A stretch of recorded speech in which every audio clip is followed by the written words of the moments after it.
तो hello students, अपना carboxylic acid topic complete हो चुका है। अब हम स्टार्ट करने वाले हैं एसिड डेरिवेटिव्स। अब एसिड डेरिवेटिव्स में क्या क्या है उसकी हम बात कर लेते हैं। Just minute.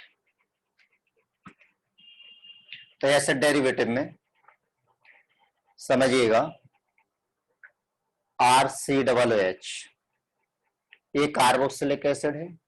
कार्बोक्सिलिक एसिड में से OH को हटा दिया जाए, यहां पर हेलोजन अगर अटैच कर दें तो RCOX बनेगा।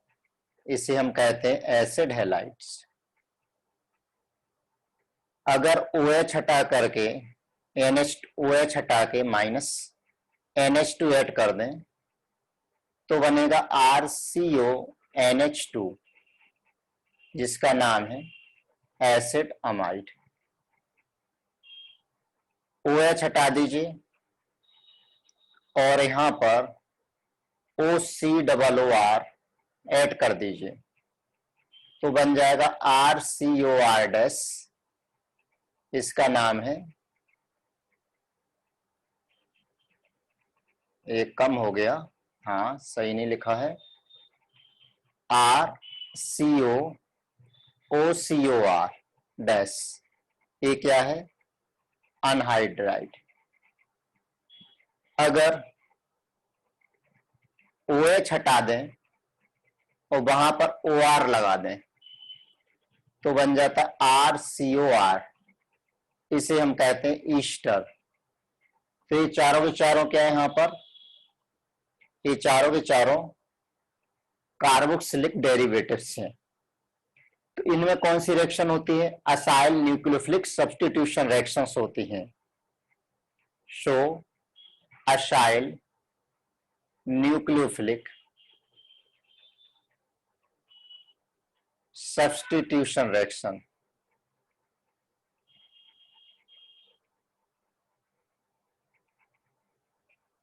अब उसमें क्या होता है, जैसे RCOO और यहां पर L यानी लिविंग ग्रुप है, जो OH को रिप्लेस करके जो ग्रुप हमने यहां पर लगाया था।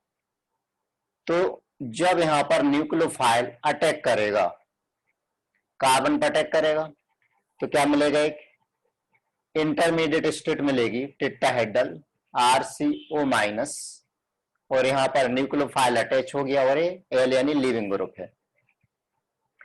अब जब O- वापस बॉन्ड फॉर्म करेगा तो यहां से L यानी लिविंग ग्रुप बाहर हो गया और बन गया RC+NU प्लस लिविंग ग्रुप बाहर। अब यहां पर लिविंग ग्रुप क्या क्या हो सकता है? लिविंग ग्रुप में भी NH2, OR या X या फिर OCOOR, कुछ भी हो सकता है। हमें इसकी रिएक्टिविटी कंपेयर करना है, तो रिएक्टिविटी कैसे करें? तो reactivity depends on leaving ability. तो reactivity directly proportional to leaving group ability. अब लिविंग ग्रुप एबिलिटी हमें मालूम है, लिविंग ग्रुप एबिलिटी हम डिटेल में पढ़ चुके हैं, inversely proportional to basicity of leaving group. तो लिविंग ग्रुप की बेसिसिटी कंपेयर करना है। सपोज कीजिए X यहां पर Cl है, एक हमारे पास Cl है, एक हमारे पास NH2, एक है OR और एक है OCOOR ए है। तो बेसिसिटी कंपेयर करने का सबसे अच्छा तरीका है, इसमें एक प्रोटॉन ऐड कर दीजिए।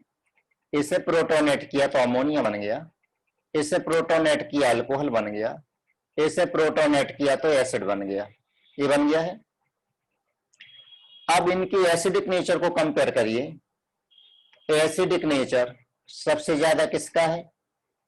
HCl का, उससे कम RCOOH, उससे कम अल्कोहल, और सबसे कम है अमोनिया। तो अमोनिया का एसिडिक नेचर सबसे कम, तो एसिडिक नेचर का ऑर्डर हो गया। तो जो कॉन्जुगेट बेस है, इसका कॉन्जुगेट बेस यानी Cl-, राइट, इसका कॉन्जुगेट यानी RCOO-, इसका कॉन्जुगेट RO-, इसका कॉन्जुगेट NH2-। तो कॉन्जुगेट बेस का बेसिक नेचर ये हो जाएगा। मालूम है, एसिड जितना एसिडिक होता है ब्रॉन्स्टेड-लोरी थ्योरी से, बेस उतना कम बेसिक होता है। तो leaving group ability inversely proportional to basicity. तो लीविंग ग्रुप एबिलिटी क्लोराइड की ज्यादा, उससे कम एनहाइड्राइड, उससे कम आरओ माइनस, उससे कम NH2। तो ऑब्वियसली अब यहां देखिए रिएक्टिविटी फिर किसकी ज्यादा होगी, रिएक्टिविटी ज्यादा हो जाएगी RC double bond O Cl acid halide की, उससे कम रिएक्टिविटी अनहाइड्राइड की। क्यों? लीविंग एबिलिटी इसकी कम है। उससे कम रिएक्टिविटी ईस्टर की, और उससे भी कम रिएक्टिविटी किसकी है, अमाइड की है। तो ये रिएक्टिविटी का एक ऑर्डर हो गया है। तो ये बात सबको समझ में आ गई। तो रिएक्टिविटी यहां पर किस किस पर डिपेंड कर रही है, यानी depends on both resonance effect and inductive effect. तो depends on both resonance effect and inductive effect. Inductive effect तो जो अभी हमने ऊपर एक मैकेनिज्म देखी छोटी सी, इस मैकेनिज्म में आप ध्यान से देखेंगे कि जब न्यूक्लियोफाइल्स कार्बन पर अटैक करता है तो कार्बन पर वो तभी अटैक करेगा जब वहां पर इलेक्ट्रॉन डेंसिटी कम होगी। तो वो फैक्टर जो इलेक्ट्रॉन डेंसिटी कम करेंगे वो रिएक्टिविटी क्या करेंगे, बढ़ा देंगे। जो इलेक्ट्रॉन डेंसिटी बढ़ाएंगे वो रिएक्टिविटी कम कर देंगे। तो रेट ज्यादा होने के लिए यहां पर कार्बन शुड बी, जिस पर अटैक हो रहा है, electron deficient, should be electron deficient. तो अब हम दूसरे में इस तरीके से देखें, डायरेक्ट भी अगर हम देखें तो इसमें जो Cl है, RCOCl है, RCOCl में ध्यान से देखेंगे तो Cl का लोन पेयर भी है, तो ओके Reffect भी होता है, लेकिन हेलोजन का -I स्ट्रॉन्ग होता है, +R वीक होता है। ठीक, अब इसका +R भी -I भी, तो इसका +R स्ट्रॉन्ग होता है, -I वीक होता है बाकी में। लेकिन इसका +R भी वीक ही रहे, क्यों? क्योंकि ये लोन पेयर दो जगह रेजोनेंस में, तो +R W यानी वीक हो गया। इसका +R थोड़ा सा स्ट्रॉन्ग है। क्यों ज्यादा स्ट्रॉन्ग है? क्योंकि ऑक्सीजन की लोन पेयर एक ही तरफ जा रही है, तो कार्बन इलेक्ट्रॉन डेफिशिएंट नहीं हो पाएगा। तो +R क्या है, यहां पर थोड़ा सा मीडियम है, I तो वीक ही है। अब इसमें नाइट्रोजन की इलेक्ट्रोनेगेटिव बहुत कम है ऑक्सीजन के कंपैरिजन में, तो इसका +R काफी स्ट्रॉन्ग है। तो +R जितना स्ट्रॉन्ग होगा तो रिएक्टिविटी उतनी कम हो जाएगी। तो एसिड हैलाइड की रिएक्टिविटी ज्यादा है और अमाइड की रिएक्टिविटी कम है। तो इतनी बात आप लोगों को समझ में आ गई होगी, राइट। अब नेक्स्ट इसमें नॉमेनक्लेचर। तो नॉमेनक्लेचर हम यहाँ डिस्कस नहीं करेंगे, क्योंकि नॉमेनक्लेचर एक अलग सेपरेट पार्ट में बहुत डिटेल में इसको डिस्कस कर चुके हैं, ठीक है ना। तो हर चैप्टर हम नॉमेनक्लेचर या आइसोमेरिज्म यहाँ डिस्कस नहीं करेंगे, वो हम सब वहां पर डिस्कस कर चुके हैं। तो आप उन वीडियोज को देखिएगा, ठीक, या कॉपी में से आप उसको रिवाइज करिएगा। तो पहला कार्बोक्सिलिक डेरिवेटिव 4 है, तो उसमें से फर्स्ट है acid halide. Acid halide, acid halide का जनरल फार्मूला होता है RCOOX। ये एसिड हैलाइड है, राइट। चलिए सबसे पहले हम मेथड ऑफ प्रिपरेशन की बात कर ले। तो मेथड ऑफ प्रिपरेशन में मैक्सिमम मेथड ऑफ प्रिपरेशन अगर ध्यान हो तो हम कार्बोक्सिलिक एसिड में पढ़ चुके हैं। देखिए कौन कौन सी। RCOOH ये एसिड है, इसकी रिएक्शन क्या SOCl2 से कराई थी, याद आ गया। तो ये बन गया RCOCl plus SO2 plus HCl, correct. Second reaction RCOOH plus PCl5। तो एक OH के लिए, एक COOH के लिए 1 मोल PCl5 यहां पर लगेगा। तो RCOOCl plus POCl3 plus HCl बना। थर्ड RCOOH, इसके 3 मोल ले लीजिए, प्लस PCl3। तो यहां पर मिलेगा 3 mole of RCOCl plus H3PO3, phosphorus acid, right. अगर हम कैल्शियम सॉल्ट ले लें RC whole twice Ca, calcium salt की रिएक्शन किसके साथ कराइए, SO2Cl2 के साथ कराइए। SOCl2 यानी थायोनिल क्लोराइड है और SO2Cl2 क्या है, सल्फ्यूरिल क्लोराइड, सल्फ्यूरिल क्लोराइड। तो सल्फ्यूरिल क्लोराइड के साथ इसको हीट करेंगे तो मिल जाएगा RCOCl के 2 मोल मिलेंगे, प्लस बन जाएगा कैल्शियम सल्फेट। तो ये क्या होगी, अपनी मेथड ऑफ प्रिपरेशन होगी, बहुत ज्यादा मेथड ऑफ प्रिपरेशन नहीं है, ठीक है। अच्छा, और एक रिएक्शन देख लें, जैसे RCOONA ले लीजिए, 3 मोल ले लें और PCl3 के साथ रिएक्शन कराइए और इसका डिस्टिलेशन कराएंगे तो डिस्टिलेशन पर मिलेगा RCOCl, साथ में मिलेगा सोडियम फॉस्फाइड Na3PO3। एक और रिएक्शन जैसे RCOONA, इसकी रिएक्शन POCl3 के साथ कराइए, इसका डिस्टिलेशन कराएंगे तो डिस्टिलेशन पर मिलेगा RCOCl plus NaCl plus NaPO3 sodium phosphate, right. ये क्लियर हो गया। तो ये होगी अपनी कौन सी, मेथड ऑफ प्रिपरेशन हो गई। अब हम बात करते हैं इसकी प्रॉपर्टीज पर। तो प्रॉपर्टीज में केमिकल प्रॉपर्टीज पर आ जाएं। केमिकल प्रॉपर्टीज छोटे छोटे सब टॉपिक्स हैं। केमिकल प्रॉपर्टी मोस्टली हमने सारी रिएक्शन कहीं ना कहीं कार्बोक्सिलिक एसिड में पढ़ रखी है। तो सबसे फर्स्ट रिएक्शन है with carboxylic acid, with carboxylic acid. Carboxylic acid के साथ अगर एसिड हैलाइड की रिएक्शन होती है तो इसे एक अलग नाम दिया गया है, इसे हम कहते हैं एसिटाइलेशन, एसिटाइलेशन या फिर असाइलेशन बोल दीजिए, ठीक। तो यहां देखिए RCOOH ये एसिड है प्लस RCOCl एसिड हैलाइड है। पिरिडीन बेस के प्रेजेंस में रिएक्शन कराइए तो यहां से Cl यहां से H, बेस क्या करता है, पिरिडीन क्या करता है, निकलने वाले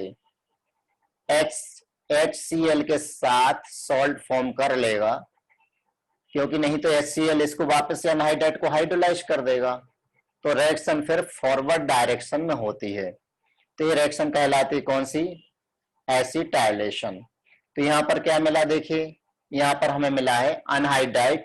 तो एक टाइप से देखिए अनहाइड्राइड की प्रिपरेशन हो गई है, ठीक है ना। अब अगर हम इसके पूरी रिएक्शन को लिखें कि मैकेनिज्म ले लें केमिकल प्रॉपर्टीज में, तो मैकेनिज्म वैसे हम जनरल मैकेनिज्म तो पहले देख ही चुके हैं कि जैसे RCOCl, इसमें जब न्यूक्लियोफाइल आएगा तो न्यूक्लियोफाइल इस पर अटैक करेगा, यहाँ अटैक करेगा तो बॉन्ड यहाँ शिफ्ट हो गया, तो RCO- और यहाँ Cl और यहाँ NU यानी न्यूक्लियोफाइल अटैच हो गया। तो ये C- बाहर आएगा तो Cl- बाहर हो, ये डबल बॉन्ड बनाया, Cl- बाहर हो गया तो RC double बॉन्डो NU plus Cl-, तो इसमें न्यूक्लियोफिलिक सब्स्टिट्यूशन रिएक्शन होती है। तो बात आपको समझ में आ गई होगी कि वो फैक्टर जो इस कार्बन पर इलेक्ट्रॉन डेंसिटी क्या करेंगे, इलेक्ट्रॉन डेंसिटी यहाँ पर कम कर देंगे, वो रेट ऑफ रिएक्शन क्या करेंगे, यहाँ पर रेट ऑफ रिएक्शन को बढ़ा देंगे, ठीक है ना। ये बात क्लियर हो गई। अब यहाँ पर एक दूसरी रिएक्शन ले लें with alcohol, with alcohol. Alcohol के साथ क्या रिएक्शन होती है, RCOOH प्लस R-OH, ओहो OH नहीं बेटा Cl लेना अपने को, Cl। बात भाई ये पिरिडीन के प्रेजेंस में रिएक्शन करानी है तो समझ गए होगे, यहाँ पर जो O- है, O- यहाँ पर कार्बन पर अटैक करेगा, यहाँ आएगा फिर Cl बाहर हो जाएगा, डायरेक्ट प्रोडक्ट लिख देते हैं OR- प्लस HCl जो निकलेगा वो बेस के साथ सॉल्ट फॉर्म कर लेगा, तो क्या मिल गया, ईस्टर। ईस्टर की भी प्रिपरेशन हो गई, देखिए 2 प्रिपरेशन हो गई हैं, ठीक। अब जैसे अगर यहाँ पर हम ले लें C6H5 और C डबल बॉन्डो Cl, इसकी रिएक्शन टर्सरी ब्यूटाइल अल्कोहल के साथ करा दें, CH3 3 टाइम्स COH, ये टर्सरी ब्यूटाइल अल्कोहल है। पिरिडीन बेस लेना है तो यहाँ पर जो भी लोन पेयर है, लोन पेयर इस कार्बन पर अटैक करेगी, ये बॉन्ड यहाँ आएगा, जब ये बॉन्ड वापस लौटेगा Cl बाहर हो जाएगा और यहाँ से H प्लस भी बाहर निकल जाएगा, तो प्रोडक्ट बन गया C5H5C डबल बॉन्ड O और C और यहाँ से attach 3 methyl group, tertiary butyl benzoate. इस एक ऑप्शन कहाँ गायब हो गया? अरे केसी बहुत गड़बड़ कर रहा है तू। Tertiary butyl benzoate, right. Next reaction है विथ अमोनिया एंड अमीन। इससे अमाइड बनेगा और सब्स्टिट्यूटेड अमाइड बनेगा, अमोनिया एंड अमीन। बहुत सिंपल मैकेनिज्म, बिल्कुल वैसे की वैसे RCOOCl प्लस अमोनिया के साथ रिएक्शन कराइए तो ये लोन पेयर यहाँ अटैक करेगी, ये बॉन्ड यहाँ जाएगा, जब ये वापस लौटेगा तो Cl बाहर हो जाएगा। कितनी स्मूथ रिएक्शन है। RCO NH2 क्योंकि निकलने वाले एक H इसके साथ में Cl फॉर्म कर लेगा, राइट। तो ये रिएक्शन बेस के प्रेजेंस में कराइए। बेस के प्रेजेंस में कराने से फायदा ये होगा कि जो भी यहाँ पर HCl निकलेगा वो उसके साथ सॉल्ट बना लेगा, सॉल्ट बना लेगा तो फिर रिएक्शन फॉरवर्ड डायरेक्शन में ही जाएगी। RCOCl की रिएक्शन अगर 1 डिग्री अमीन के साथ कराएं, ओके, RNH2 के साथ कराइए, बेसिक मीडियम में कराइए, लोन पे यहाँ अटैक करेगा, Cl बाहर आएगा, यहाँ का एक H प्लस उसके बाद बाहर निकल जाएगा, तो बन गया RC डबल बॉन्ड, इसको मैं R-NH2 कर देता हूं, तो ये बन गया NHR यानी सब्स्टिट्यूटेड अमाइड, सब्स्टिट्यूटेड अमाइड।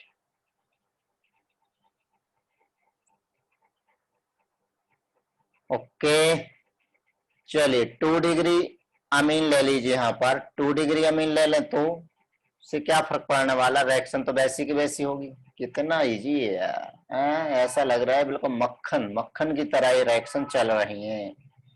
ये बन गया NRR प्लस HCl। अच्छा एक रिएक्शन और ले लेते हैं, COCl प्लस, इस साइक्लिक अगर हो तो क्या, तो उससे क्या फर्क पड़ना। हाँ साइक्लिक हो या ये साइक्लिक हो, रिएक्शन तो वैसी होगी, बेस के प्रेजेंस में करा रहे हैं, तो बन गया RC double bond O N, ए प्रोडक्ट बन गया। ठीक, ये बात क्लियर हो गई। अगर R की जगह सपोज कीजिए मिथाइल होता तो R की जगह मैंने ले लिया मिथाइल, तो मिथाइल ले लिया तो इसका नाम हो जाएगा, नाइट्रोजन से कौन सा ग्रुप अटैच है, एसिटाइल, तो हम इसको बोलेंगे N एसिटाइल और पिपरिडीन, N एसिटाइल पिपरिडीन बन जाएगा। नेक्स्ट है विथ गिगनाट रिएजेंट, विथ गिगनाट रिएजेंट, तो ये हम गिगनाट रिएजेंट में डिटेल में पढ़ चुके हैं, एक बार और देख लें। रिएक्शन कराने का तरीका वही है, R-MgX R पर माइनस Mg पर प्लस, यहाँ आएगा, ये इधर गया। इंटरमीडिएट टेट्राहेड्रल इंटरमीडिएट बना R-Cl, Cl क्या गुड लिविंग ग्रुप, ये इधर आया, ये Cl बाहर हो गया, Cl बाहर हो गया तो RC00 R- ये बन गया है। अब जैसे कीटोन बना तो बनने वाला कीटोन वापस से रिएक्शन करेगा इसके साथ, ये बॉन्ड इधर आया, तो RCO माइनस R- और R- O माइनस के साथ MgX प्लस है। अब इसका आप हाइड्रोलिसिस करा दीजिए, तो हाइड्रोलिसिस पर यहां से बॉन्ड ब्रेक होगा, तो बन गया COH R R- यानी 3 डिग्री अल्कोहल, राइट। तो अब इसमें ध्यान दीजिएगा, जैसे अगर मैंने कोई एसिड हैलाइड नहीं दिया और कोई गिगनाट रिएजेंट नहीं दिया, पहले यहां ध्यान देना कि जो अल्कोहल बना है उसमें दो जो R- आए हैं, दो जो R- आए वो कहां से आए हैं, गिगनाट से आए हैं। तो इसे मैंने अगर क्वेश्चन दे दिया कि एसिड हैलाइड प्लस गिगनाट रिएजेंट और हाइड्रोलिसिस अल्कोहल, तो क्वेश्चन है प्रोडक्ट में भी यानी अल्कोहल में भी। फर्स्ट ऑप्शन मैंने दे दिया है CH3COH, CH3CH3,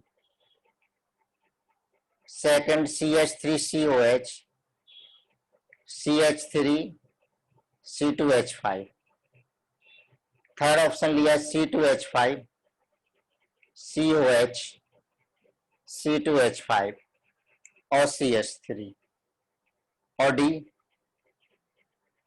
C2H5, COH, CH3 और यहाँ C3H7। अब बोलोगे सर ये तो क्वेश्चन ही गलत है, डायरेक्ट एंड तो क्लियर नहीं किए कि इसमें एसिड हैलाइड कौन सा है, गिरनाट एंड कौन सा है। तो अब यहाँ ध्यान दें, जो एसिड हैलाइड है, वापस से आप इस पे देखें, एसिड हैलाइड का जो आर है यहाँ पे एक ही आर है, फाइनल जो प्रोडक्ट बना, और गिगनाट के आर डैश कितने, 2। अगर ए वाला आर और आर डैश सेम होता तो तीनों आर एक जैसे हो जाते हैं, लेकिन मिनिमम 2 आर तो सेम होना ही चाहिए। तो 2 आर किसमें मिनिमम सेम है, मिनिमम 2 इसमें सेम है, मिनिमम 2 इसमें सेम है, मिनिमम 2 इसमें सेम है, मिनिमम 2 इसमें सेम नहीं है, तो ये वाला आंसर नहीं हो सकता। तो प्रोडक्ट में भी ए हो सकता है, बी हो सकता है, सी हो सकता है। अब आप बोलोगे सर एनसीईआरटी में भी ऐसी रिएक्शन दे रखी है। भाई एनसीईआरटी में रिएक्शन दे रखी है, आप कहेंगे सर प्रैक्टिस करो।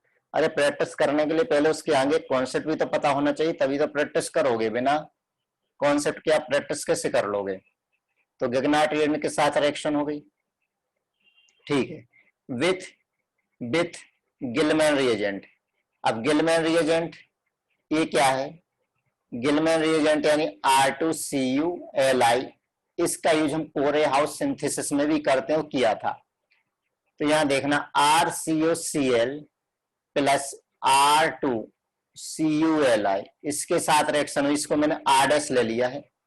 तो रिएक्शन क्या होगी, ये कार्बन आयन है, ये कार्बन आयन की तरह बिहेव करेगा, तो R यहां पर आएगा, तो प्रोडक्ट क्या मिल जाएगा, 2 मोल हम इसके ले लें, 2 मोल इसके ले लेंगे तो मिल जाएगा 2 mole of R' double bond R, ketone बन जाएगा। कीटोन बनने के बाद इसकी रिएक्शन नहीं होती, क्यों नहीं होती है, क्योंकि ये बहुत ही कम रिएक्टिव है, इसलिए इसकी रिएक्शन नहीं होती है, राइट। ये गिलमैन रिएजेंट के साथ भी रिएक्शन हो गई है।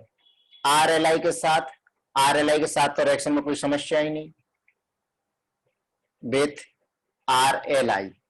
RLi में देखिए RCOOCl, इसकी रिएक्शन R' के साथ कराई, काफी ज्यादा रिएक्टिव है, इधर आया।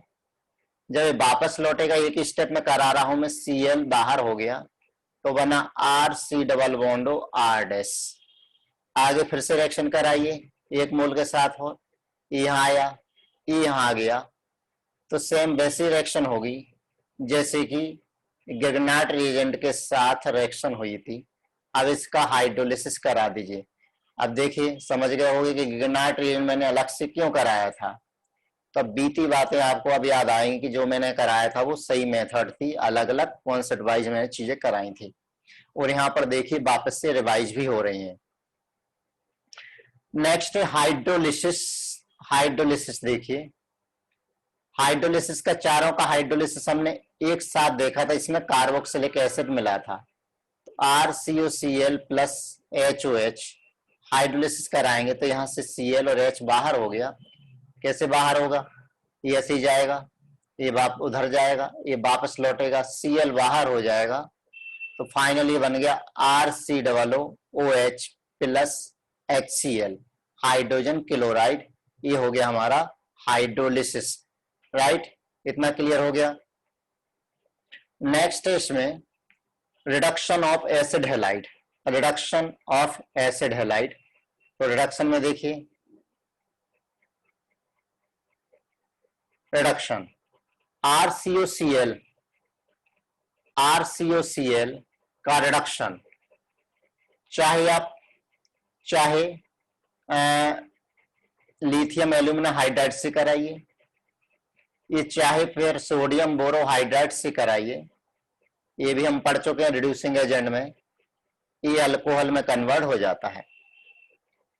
अगर यही रिडक्शन पार्शियल रिडक्शन कराएं, पार्शियल मीन्स क्या, H2 plus PD plus barium sulphate, इसे हम कहते हैं रोजेनमुंड रिडक्शन, रोजेनमुंड रिडक्शन। तब ये सिर्फ अल्डिहाइड बनाता है, अल्डिहाइड की ये प्रिपरेशन है। ये चीज क्लियर हो गई। नेक्स्ट इसके बाद अब जब हम एसिड हैलाइड की रिएक्शन फिर से देखना गिग्नाटियन के साथ जब हम कराते हैं, R-MgX एक्सिस में लेते हैं तो इसका हाइड्रोलिसिस कराते हैं, तो यहाँ तकलीफ क्या है, कीटोन बनने के बाद रिएक्शन आगे भी हो जाती है और फाइनल प्रोडक्ट जस्ट इसके पिछले पेज में हमने अल्कोहल बनाया था। लेकिन अगर यहाँ पर आपकी एनसीईआरटी में भी रिएक्शन है, एनसीईआरटी में भी रिएक्शन है, किसकी रिएक्शन अगर किसके साथ कराएं, डाई एल्किल कैडमियम के साथ कराते हैं, तो डाई एल्किल कैडमियम की रिएक्टिविटी काफी कम होती है, तो ये सिर्फ क्या करेगा, कीटोन बना लेगा और कीटोन बनाने के बाद उसकी आगे रिएक्शन नहीं होती, तो फाइनल प्रोडक्ट कीटोन ही होता है। ये बात क्लियर हो गई है।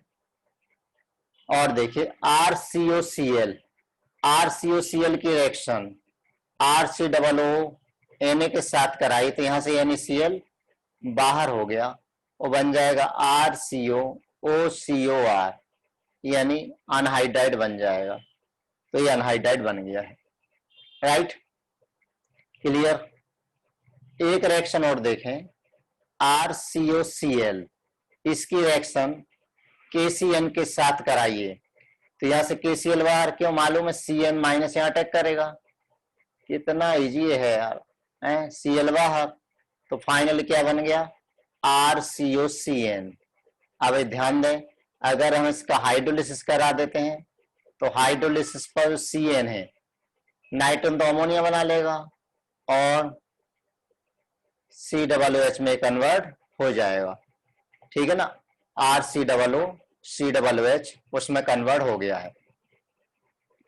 और रिएक्शन देखिए, और रिएक्शन देखिए RCOCl, इसकी रिएक्शन हाइड्रोजन से करा दीजिए, NH2, क्यों, न्यूक्लियोफाइल है, तो ये यहां अटैक करेगा, ये इधर जाएगा, ये वापस लौटेगा, Cl बाहर हो गया, तो बन गया RCONH और NH2 प्लस HCl। राइट, इतनी बात क्लियर हो गई। अब यहां कोई दिक्कत नहीं, रिडक्शन भी हमने देख लिया सभी तरीके के। Next Friedel craft acylation, Friedel craft acylation,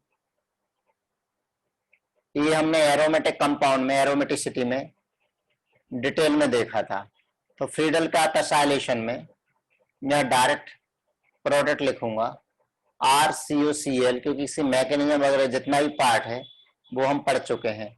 anhydrous AlCl3 के साथ इसको हीट करेंगे तो यहां पर आ जाएगा COR, यानी ये कीटोन बन गया है। ठीक,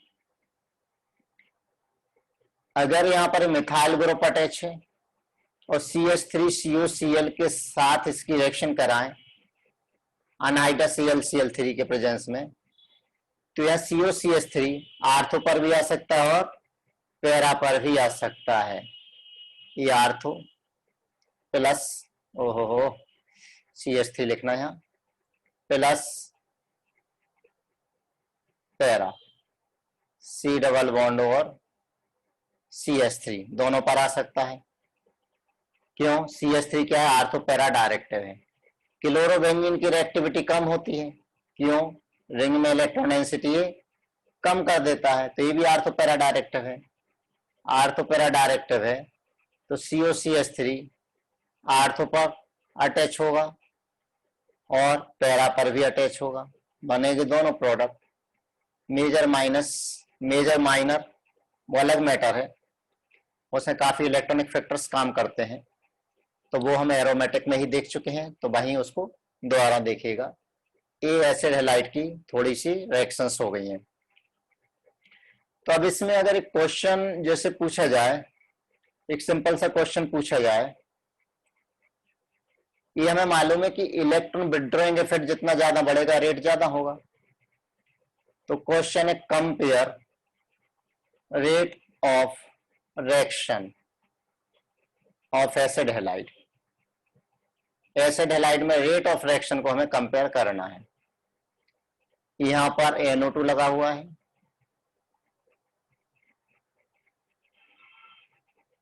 यहां CH3 लगा दिया है और इसमें कुछ भी नहीं लगाया है। अब बताइए क्या होगा आंसर।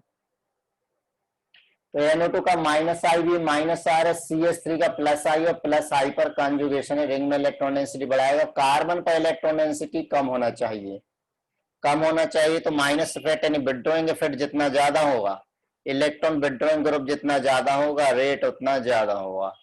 तो फिर आंसर क्या होगा, फर्स्ट का सबसे ज्यादा, उससे कम थर्ड और थर्ड से कम सेकंड का होगा। क्लियर? कोई समस्या इसमें?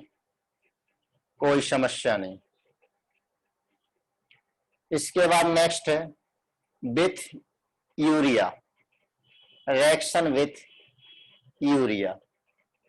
यूरिया के साथ देखिए, जैसे RCOCl, यूरिया का फार्मूला ये होता है NH2CONH2।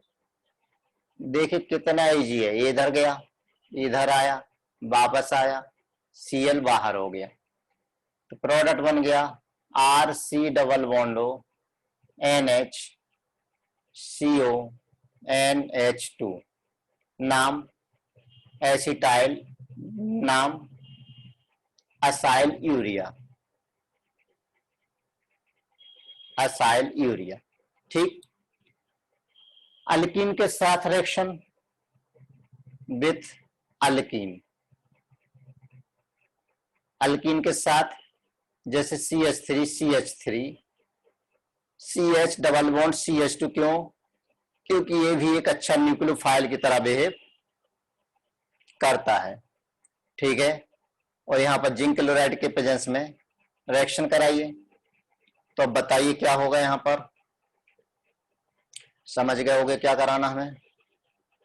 ACH2 कहां पर अटैक करेगा, ये कहां अटैक करेगा, यहां पर अटैक करेगा, यहां अटैक करेगा तो ये बॉन्ड यहां आ जाएगा, राइट।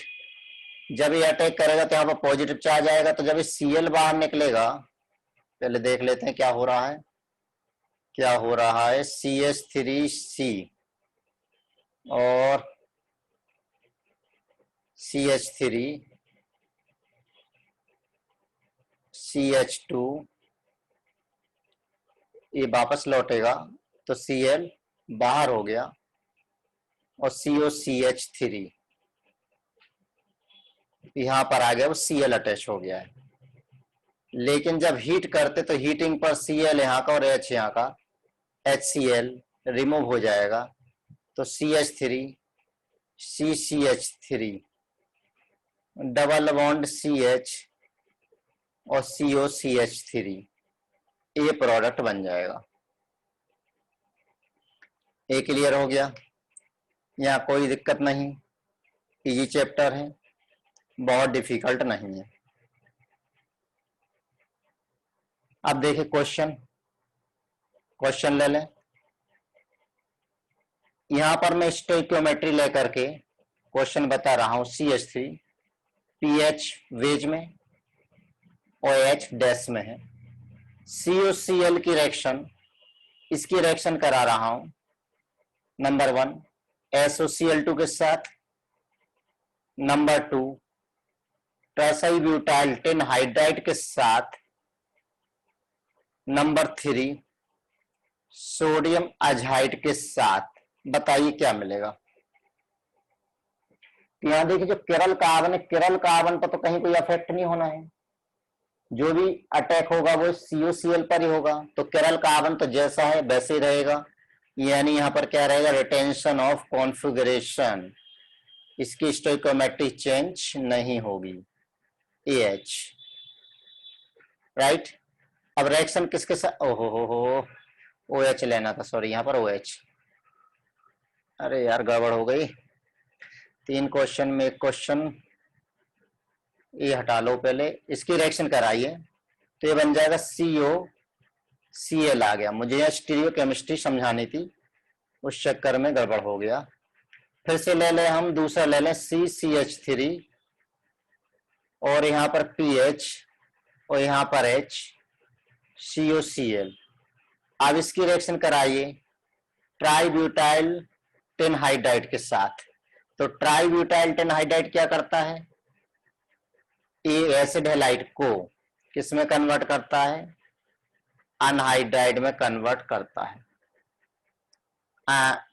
क्या बोल रहा हूं, अल्डिहाइड में कन्वर्ट करता है। तो इस CHO में इसको कन्वर्ट कर देगा। थर्ड NaN3 के साथ, तो फिर से वैसी रिएक्शन हो जाएगी। NaN3 के साथ इसी की रिएक्शन अगर NaN3 के साथ कराएं और इसको हीट करें तो फिर प्रोडक्ट क्या मिलेगा, क्या मिलना चाहिए, CH3 PH H और यहां पर आ जाएगा NH2। NH2 अब ये कैसे हो गया है, NH2 कैसे हो गया है, तो इस रिएक्शन को हम बोलते हैं कर्टियस रिएक्शन। कर्टियस रिएक्शन, चलिए तो कर्टियस रिएक्शन को देख लेते हैं। कर्टियस रिएक्शन लास्ट लेक्चर हमने सिमेट रिएक्शन देखी थी। सिमेट रिएक्शन में यहाँ एसिड लिया था और यहाँ लिया था हाइड्रोजोइक एसिड, और जबकि कर्टियस में क्या लेते हैं, एसिड हैलाइड और सोडियम अजाइड लेते हैं। तो ये बनता है RCON3। पहले तो ये बना, इसको हीट करके हाइड्रोलाइज करते हैं तो ये देता है RNH2 plus CO2 plus N2 gas, right. तो अब ये रिएक्शन कैसे होती है, इसकी मैकेनिज्म देख लेते हैं। तो देखिए रिएक्शन कैसे होती है, RCOOCl